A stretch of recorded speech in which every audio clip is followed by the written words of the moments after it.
We now light the chalice, a symbol of our faith and community, with the following words from Crystal Hogan. We ignite this flame, symbol of our faith, to beckon us into community, warm our hearts with love, and give us a light to follow as we carry our faith into action.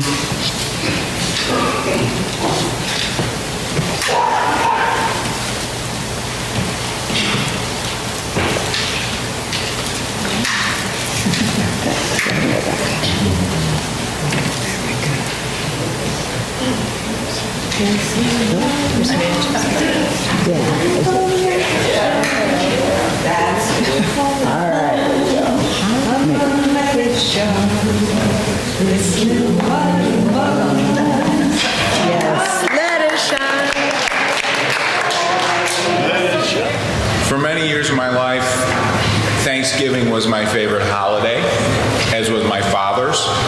And I realized that at some point during my Philadelphia/Unitarian Society of Germantown life, it switched. I still love Thanksgiving deeply, but Dr. King Day weekend is my favorite holiday for me and for us, for Philly, for the nation. It's so rich to look at and try and live out this deeply important history in our faith and in our nation. One thing to say about tomorrow morning, we're going to start with a brief, dynamic worship service. I'm thrilled that Reverend Mark Tyler, who's the senior minister of Mother Bethel AME downtown, tremendous minister from a tremendous church, will be speaking here out of the gate.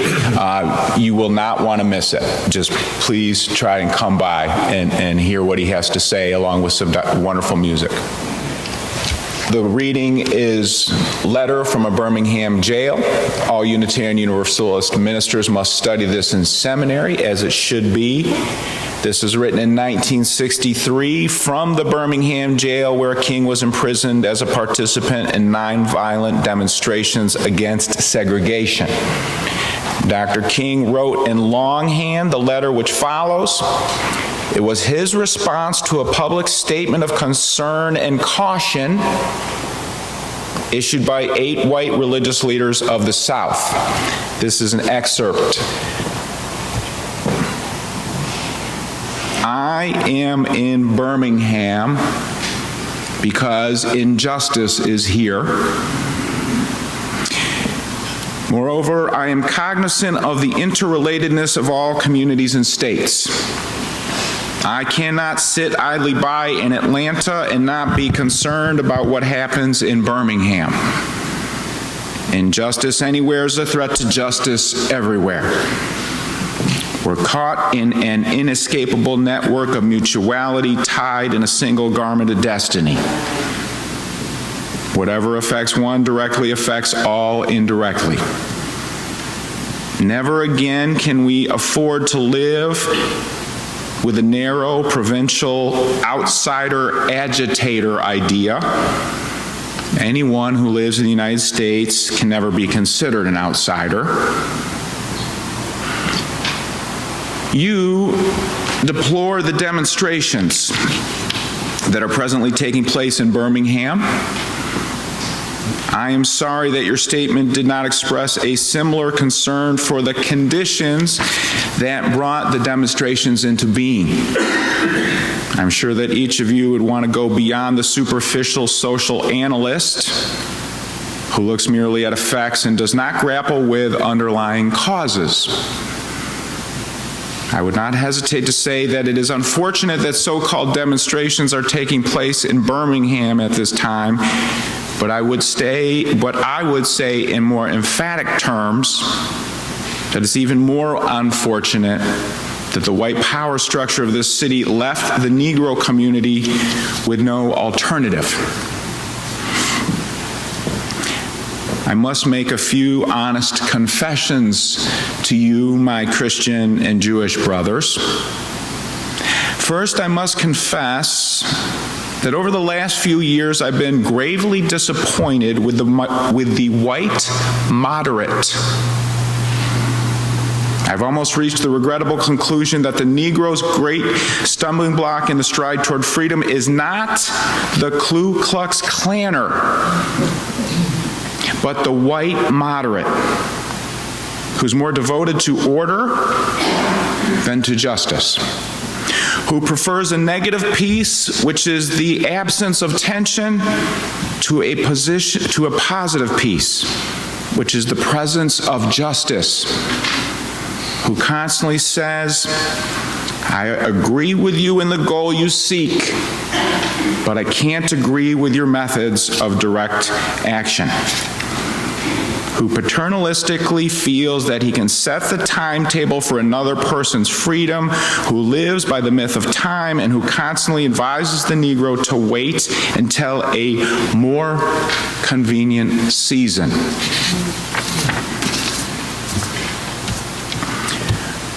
We will have to repent in this generation, not merely for the vitriolic words and actions of the bad people, but for the appalling silence of the good people. We must come to see that human progress never rolls in on wheels of inevitability. It comes through the tireless efforts and persistent work of people willing to be co-workers with God. Thorough segregation, an ugly record of police brutality, notorious unjust treatment of blacks in the courts, unsolved bombings of black homes and churches are just some of the hard, brutal, and unbelievable facts of 1963 that brought Dr. King to Birmingham, Alabama. He'd come to continue the work of preaching, negotiating, and protesting in public, where he and many others would often be screamed at, beaten, thrown in jail. Many had been killed, and most days included receiving multiple death threats. The white Protestant clergy group in Birmingham were publicly on record as being in favor of establishing fair treatment of blacks, Negroes they were called. But they had written a strong letter to the editor in the local newspaper espousing their disfavor with the tactics of civil disobedience and what King and others were doing. From his jail cell, King sat and wrote a letter in response to the white Protestant clergy with a pointed reflection. He said that over the last few years, quote, I have been gravely disappointed with the white moderate. I've almost reached the regrettable conclusion that the Negro's greatest stumbling block in the stride toward freedom is not the Ku Klux Klaner, but the white moderate, who's more devoted to order than to justice.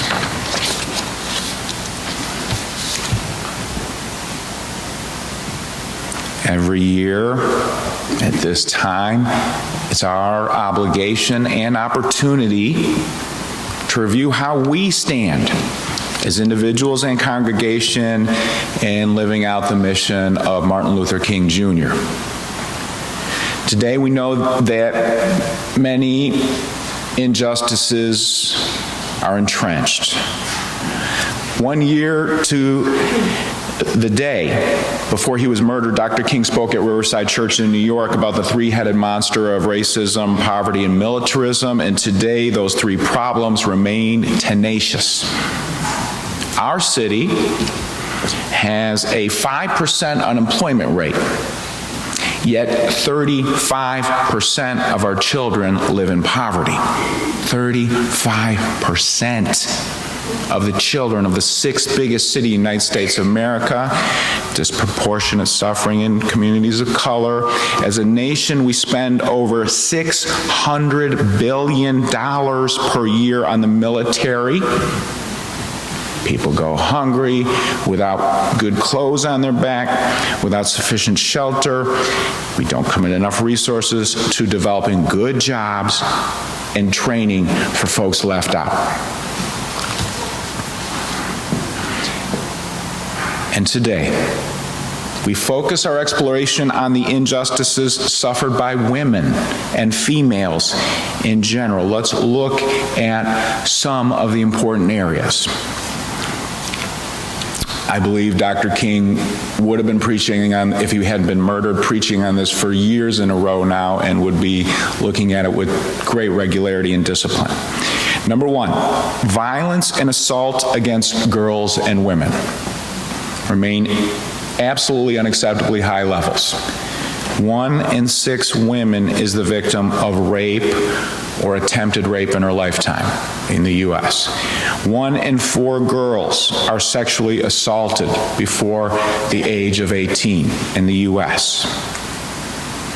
I've written some correspondence to just various females preparing for this sermon, trying to get ideas. One woman said she had her breast grabbed. Another has been grabbed leading a yoga class. Another was grabbed on a public train. Another on a bus. Another was pressured sexually, inappropriately in dating. On and on. 2, financial glass ceiling on wages and salaries. A recent study by the ATD Research Center found results consistent with studies over recent decades and years in the U.S. Females make approximately 79% of what their male counterparts make at work. So for example, in one job, a female makes $25 an hour when her male counterpart makes $32 for the same job. I'd like the extra $7. I'll bet you would too, per hour. Many females say that in their job environments, promotions are disproportionately considered and given to males.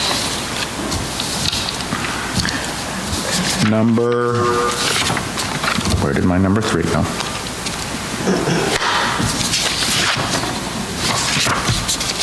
The next one. Oppressive body image issues. This is suffered by everybody, but the weight of burden is disproportionately on the females. Constant exposure through all forms of media to idealized body images. Many magazines, for example, target women and run articles on self-love and acceptance, yet they themselves are filled with articles on how to get a better body, how to make this part look better of your body, or that part, or this part of your body. This results in a significant number of people, with higher numbers of females struggling with negative body issues, not being able to have true, deep self-acceptance, self-love, be okay with how we interrelate with one another. Women suffer higher levels of dangerous, life-threatening eating disorders like anorexia and bulimia. Okay, I think my sermon really got turned around here. 1 second.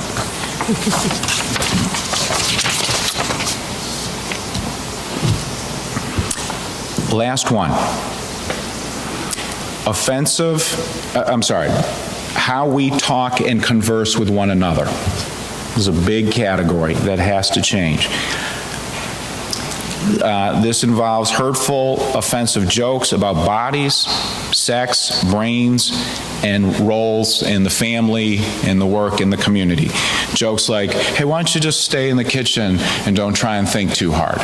I went with a colleague in November to a Me Too conference for men at the University of Pennsylvania, and for 3 days in a row, I was really struck by the females giving testimony as to the kind of jokes they suffer in corporate America, in the academy, in various places. I guess I hadn't been listening hard enough, or I live in a little bit of a bubble, or both. But women day in and day out are having to put up with really offensive, I'll say ignorant comments. This also goes into many women talking about if a man gets angry on a team or in a meeting, oh, maybe he had to be an alpha dog. He had to get angry at that. If a woman articulates anger, maybe she's talked about in a pejorative way, the B word is used towards her. We've seen this time and time again, and it's just assertiveness is made a negative when a woman, where immediately, oh, that's a good leader in a man.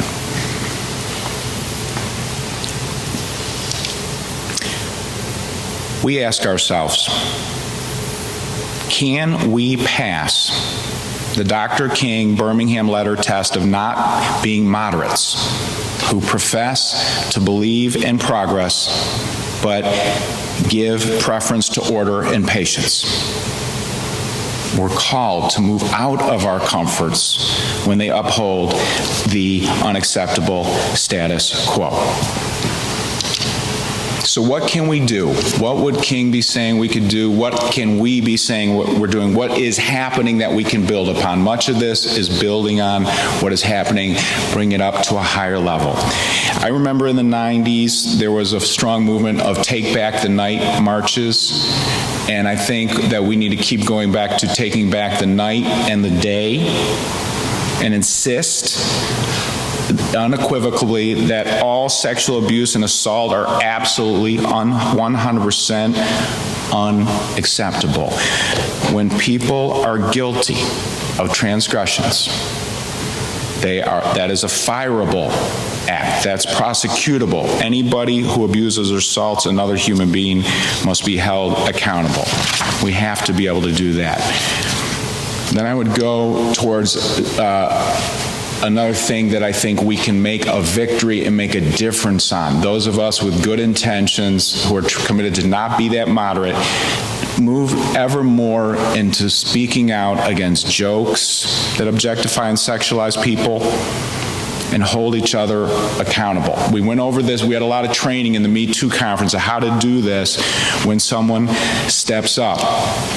And one tool that I really like is if you hear somebody say something, say, oh, I think that was an ouch. So we're not always ready for that hurtful comment to come. And often I'm caught off guard when somebody says something. You could just have, I think you could pick or oh. You hear somebody say, you say, and that gives you a few seconds to say, ouch. I think that was hurtful. I don't think that's cool. But just mark it. You can be chipping away at this. We saw in the Kavanaugh hearings the dark light of the ethos of America today, too often accusing the victim. It is mind-boggling. 25 women have accused President Trump of assault. 2 of them have accused him of rape. Yet there's no accountability in the base. Ouch.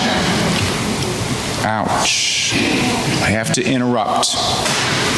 I will say one of the places that the men have to be the most careful, this is not a joke, in the bathroom at sporting events. I honestly think that's the men in line for urinals say some of the most stupid, offensive things at sporting events. It's not a joke. So I have to be ready to say, hey, even if there's a bunch of guys, I know I'm never going to see these guys again. It's not cool. It's not okay. You can't say that in the room, anywhere. And in conversation, we have to flip the script and intentionally say, I think we do this a lot in you churches. We have to keep building on this. We got to be positive in how we talk to girls. Hey, do you think you might be a senator someday? You seem like such a natural leader. You're really good at math and you like math, right? Verbalize the positive. Mentor and specifically name the positives in the females from the 2-year-olds to the 90-year-olds and reframe the dialogue. I think it's happening. I think a lot of you are more leader in this than I am. We just got to continue in the spirit of liberation. Another key element of the Me Too movement, and the women have been leading and the guys are saying we got to do our part ever more.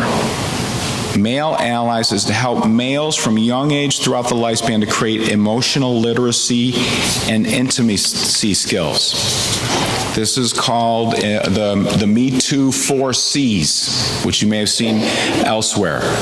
This is specifically highlighted for males, but I think it's good for everybody. Connection, communication, commitment, and cooperation.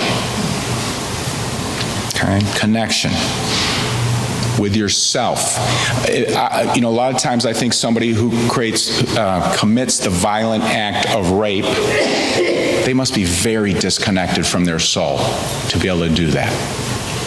Right? So how do we spiritual practices of breath? Connect with yourself in a healthy way. Connect with your feelings. Connect with others in healthy ways.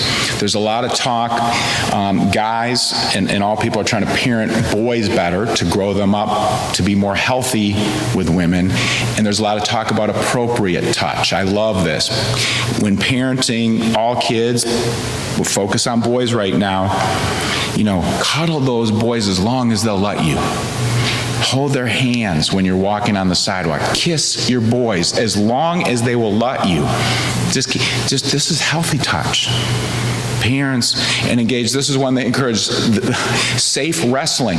Let your boys do safe wrestling on the floor. I didn't grow up with that, so I'm always a little awkward with it. But the concept is when we empower the boys and all of us to have healthy emotional and physical relationships, we're less likely for them to be at risk of doing unhealthy and hurtful things. They develop boundaries with us. Male and male friendships. This is one I believe in, and we talk about this at the men's retreat in the fall. I think guys tend to act a lot healthier towards women when they have healthy relationships with guys. They don't put all the eggs in the basket of how's this female going to react to me. Well, I got a guy who I love and we're best buddies and we love each other unconditionally and we can do it, I don't have to prove myself here in a weird, unhealthy manner. This is connection. And it's a segue to communication. Out of emotional reflection, communicating an ability to talk about your feelings. Guys, being able to say, I feel a little lonely today. Wow. When a boy or a man can say that he feels lonely, communicate that goes a long way. I'm nervous. I'm not feeling very confident today. And you can say, I'm happy. I'm joyful. I'm giddy. Communicating, I love you. I love you beyond the stars and the moon. The more guys can say that, it's beautiful. And it builds towards positivity where the women don't get the short end of the stick because somebody's not living out their full self and then they have to take it out on somebody. And this is a transition to commitment, accountability. Committing to Kent that he's going to be an ally for all, absolutely including women, and all of us. I need to tell Kristen, my sons, the church, I'm committed to be held accountable as an ally. If you see me being a moderate in the Kingian sense of the Birmingham jail letter, call me out. Say, hey, that wasn't good enough of how you said that about a female or said it about guys. Commitment to being there, including a lot of good talk, which kind of includes a number of mentoring women. Guys being committed to being healthy, boundaried mentors, because we have a lot of the power, so how do we kind of share that culture with the women and bring them in? And this is a segue to cooperation and conflict resolution. As we are accountable, my second grade, everything I needed to know I learned in second grade about this one. Mrs. Samp, when I was getting sent to the principal's office multiple times, said, Kent, a big boy admits when he's wrong.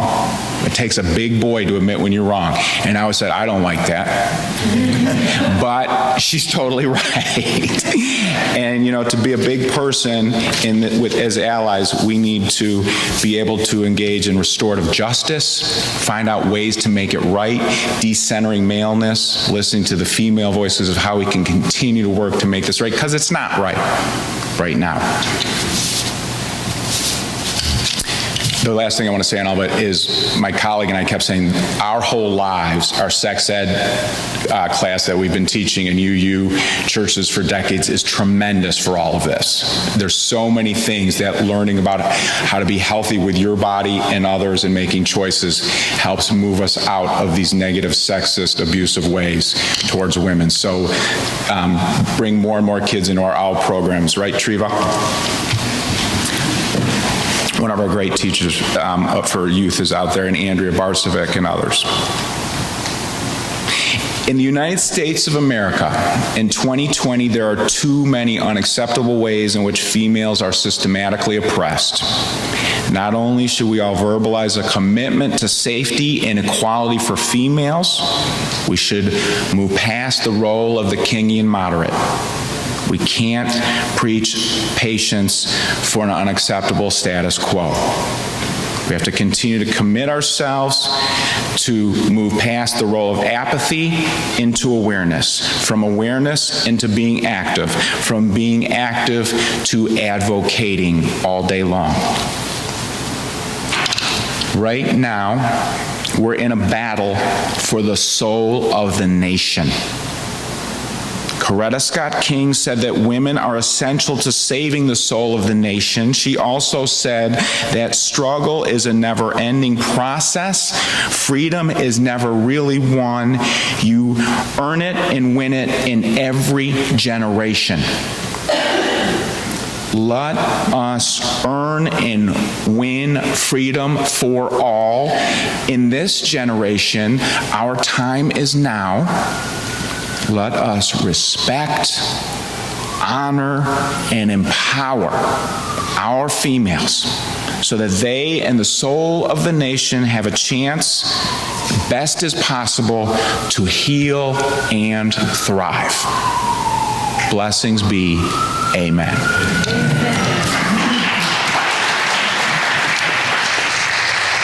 You will be reading the words in italics. It is not the fast that I choose.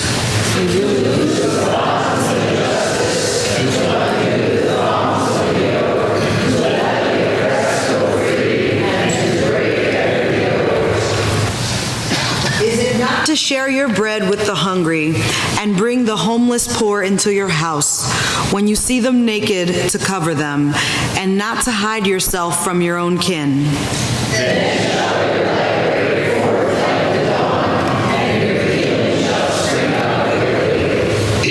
If you remove the yoke from among you, the pointing of the finger, the speaking of evil, if you offer your food to the hungry and satisfy the needs of the afflicted, you shall be